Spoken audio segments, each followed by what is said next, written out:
Should we throw the word around surrogacy just like it was a planned pregnancy or a planned adoption and call it like that, surrogacy? Let's talk about it. Welcome to That's Just Tara. This is Melissa, Tara's mom. You're going to be able to find this video in the playlists, baby, maternity, and pregnancy. And the other playlist would be IVF and surrogacy. You're going to be able to find the links to those videos below in the description. Disclaimer, this video is only for entertainment purposes only. There is no professional legal advice. There is no professional financial advice. There is no professional mental health advice. There is no professional life coaching advice. No professional fertility advice provided. It is only based in my opinion, and whatever my opinion is not necessarily the same opinion of any businesses or agencies that may represent and or talk about here in my YouTube channel. My name is Melissa Lymangrover, and I am a surrogacy recruiting manager and also an experienced surrogate. If you're interested in becoming a surrogate, please check out the description below so you can see all the details. We will get you started very fast if you qualify. So there is a viral online couple that we have seen on TikTok, Instagram. We have seen a lot of their clips on Facebook too. I am not going to say who their names are because I think just out of respect, but if you know, you know. Okay, so they have been claiming that the journey that has been portrayed online is a surrogacy journey. They have said that they have a surrogate and that they're practicing traditional surrogacy. However, not long ago, one of the parents came forward online and expressed sadness, and he was very worried because apparently or allegedly their surrogate was discovered to have an addiction, and that's one of the issues that arised upon. And the other issue that he mentioned was that she was thinking about termination. Okay, so I wanted to talk to you guys in depth about it because there were some alarms that rang for me when I started observing those things. In reality, a real surrogacy, especially when it is a traditional surrogacy journey. I'm just gonna steal you for just a few seconds. Have you always wanted to help people? Do you have a caring heart? Are you a woman between the ages of 21 to 39 and is interested in becoming a surrogate? I would love for you to scan this barcode or email me in the address below. I would love to give you information. The barcode will lead you to the application. It's nothing that will commit you right away. It's just simply a short form that will prompt one of your case managers to reach out to you and discuss your qualifications and possible compensation. We offer highly competitive compensation packages, and they are negotiable as well. Hopefully I can hear you from you soon. Should be treated with a lot of I'm going to say responsibility. This is not the only thing that I'm going to be talking about. I want you to stay in the video and not miss any second, because every second that will pop up will contain different information. And I want you guys to stay up to date on these things and understand where I am coming from. Yes, traditional surrogacies do exist, but they are not widely recommended. Why? Because of the complexity of their nature. They are very legally complicated cases of surrogacy. As an experienced surrogate, as a recruiter, having a lot of knowledge in surrogacy already, I have this little knowledge on traditional surrogacy, just tiny little bit. And I personally think that is very high risk in many ways, ethically, legally, financially, and medically. And this is not to put down any intended parents that are practicing traditional surrogacy the way that it needs to be practiced. But in my opinion, the way that this couple, in which I'm not going to lie, I have been following this couple for years, and I like the couple, and I hate to see when people bully them. However, they need to call this process really for what it is. If they can't provide to their viewers a more transparent significance of what they're claiming the process to be. In my opinion, I think they're going more through like a through like a pre-planned adoption. And I believe I saw him talking about there was a contract, but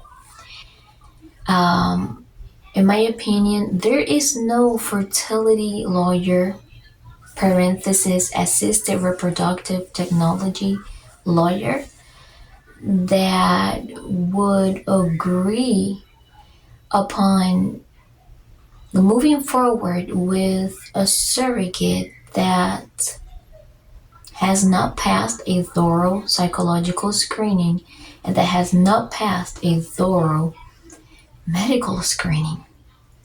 And I wanted to let you guys know about something. The thorough psychological process is very important to avoid situations like as they were claimed by the parent online. When a surrogate or an intended surrogate feels like she wants to undergo termination due to any emotional issues. I have never seen that happen, and the reason is because during a real surrogacy journey, the psychiatrist will be interviewing the surrogate and making sure that she is in the right state of mind and making sure she is doing this process for the right motives. This is for gestational surrogacy, but imagine for traditional surrogacy in which the surrogate would be the egg donor. It would be even more thorough process. And this counts also even if it's a friend or a family. An ethical surrogacy journey will include psychological evaluations, medical evaluations, constant screening, even if they're a close friend or family member. So in my opinion, what is being portrayed here, it might have been just a coincidence after the surrogate was screened in multiple ways. It might have been just a coincidence. But the example is not a leading example of what real surrogacy is. And it concerns me because it gives us recruiters and experienced surrogates a bad name. And therefore, it may discourage potential surrogates from being able to to become a surrogate in the future because of things like this that are being portrayed by profiles that have a high volume of traffic. Again, this is only my opinion. This video is only for entertainment purposes. There is no professional advice provided. This is not a legal source. This is not a professional fertility source. This is no professional life coaching advice. So same thing with intended parents. When intended parents see this, I feel like they feel a little discouraged by thinking, hey, what if this is going to happen to us? What if we come across a traditional surrogate and all of a sudden all of these things happen? If you are an intended parent, I want to let you know.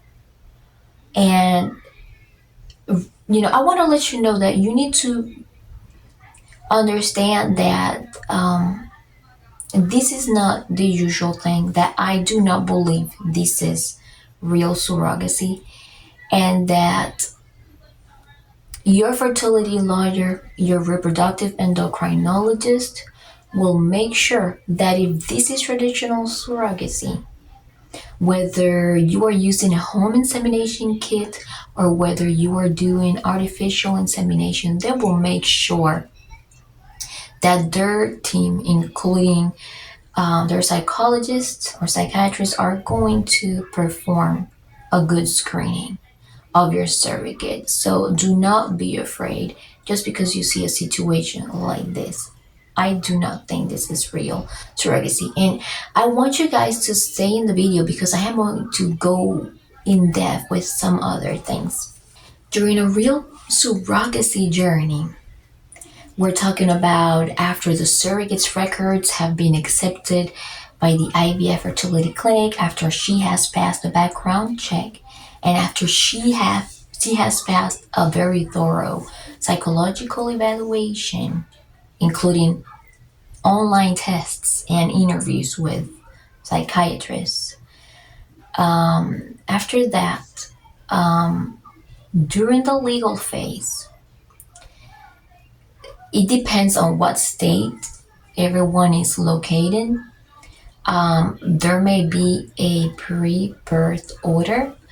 There are going to be very, very complex paperwork that will include information on the parental rights. It needs to be notarized and it will be sent out to a judge that will make the final decision. Okay, so during this process, you can rest assured that your surrogate will be actually medically and psychologically prepared, and that all of that is already in the contracts. Okay, now the reason why they do all of these screenings before the contract is because if for some reason during the pregnancy the judge finds out that there are some weird things going on, that the surrogate's household medical well-being and psychological well-being were not properly screened, then there might be something off to them, right? And the judge may not grant. I'm just going to steal you for just a few seconds. Have you always wanted to help people? Do you have a caring heart? Are you a woman between the ages of 21 to 39 and is interested in becoming a surrogate? I would love for you to scan this barcode or email me in the address below. I would love to give you information. The barcode will lead you to that application. It's nothing that will commit you right away. It's just simply a short form that will prompt one of your case managers to reach out to you and discuss your qualifications and possible compensation. We offer highly competitive compensation packages, and they are negotiable as well. Hopefully I can hear you from you soon. And the judge may not grant the rights to those intended parents. And that's when things will go down south. And this is why all of these things have to be done. It's not a walk in the park. It is a magical journey for both surrogates and intended parents. But like I said, in my opinion, this couple did not do or is not doing a real surrogacy journey. And I want to add something. And this is why it is very important that I need you guys to say in the video so that you understand. I read some comments during underneath their videos that were saying, well, I can't believe that,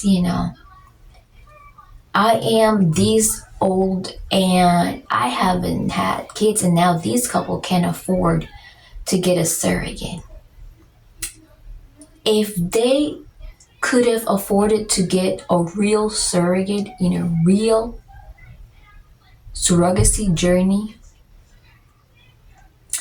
none of the drug things, the addiction things, and none of the doubts on termination would have even occurred to begin with. Okay? So in my opinion, maybe they labeled it as traditional surrogacy, but in reality, it might have just been a pre-planned adoption. Okay? And this is why I wanted to let you guys know about that, because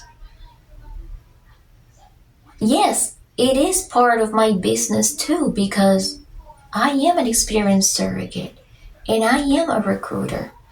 And it does worry me that it might give the wrong message to the people out there, because a lot of people, they just absorb what they see, and sometimes we do not educate ourselves enough. But this is why I want to let you guys know about this. There is more information coming, so I want you to stay right here with me.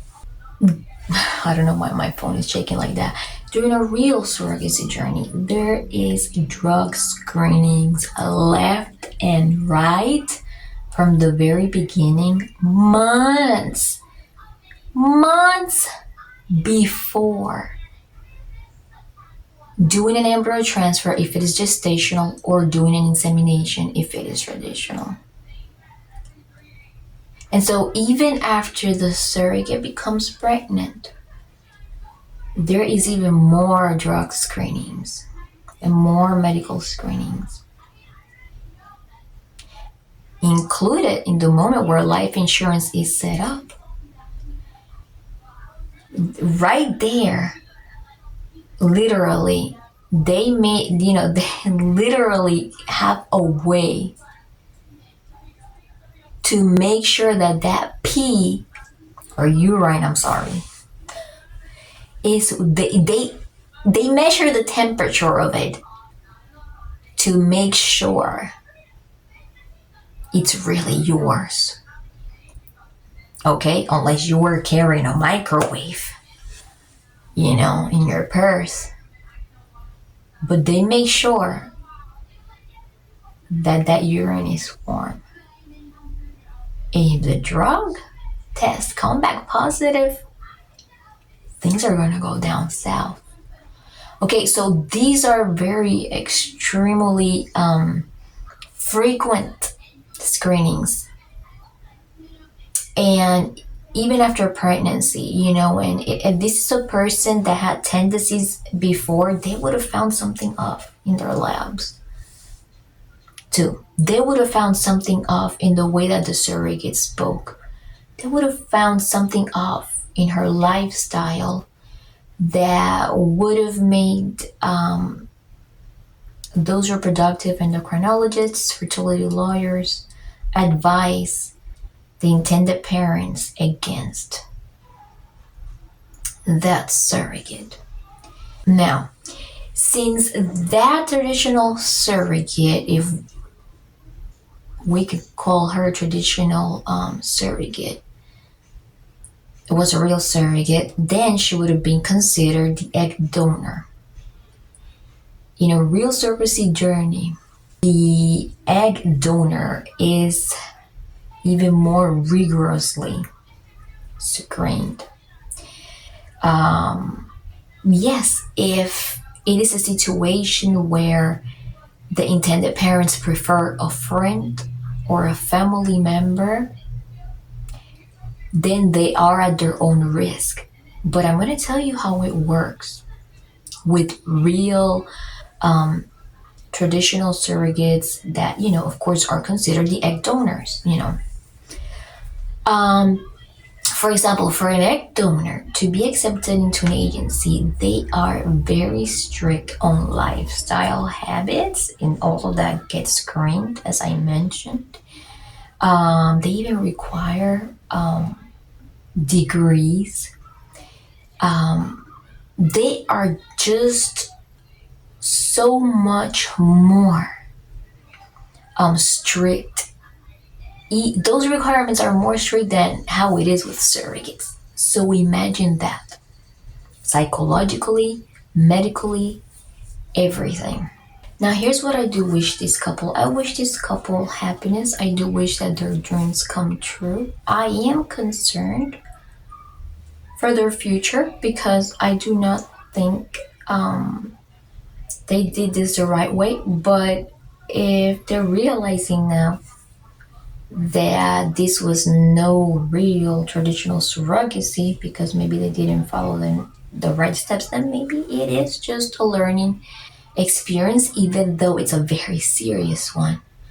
But it is a learning experience, and despite everything, I still hope that everything works out for them, and I still do hope that that child comes to live in a loving, stable home. And basically, this is all I really wanted to talk about.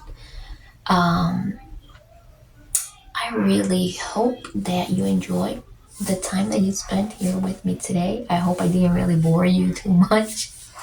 And if you found this video likable, hit the like. Likeable, hit the like. And I would love for you to subscribe, share with your peers, and have a wonderful day.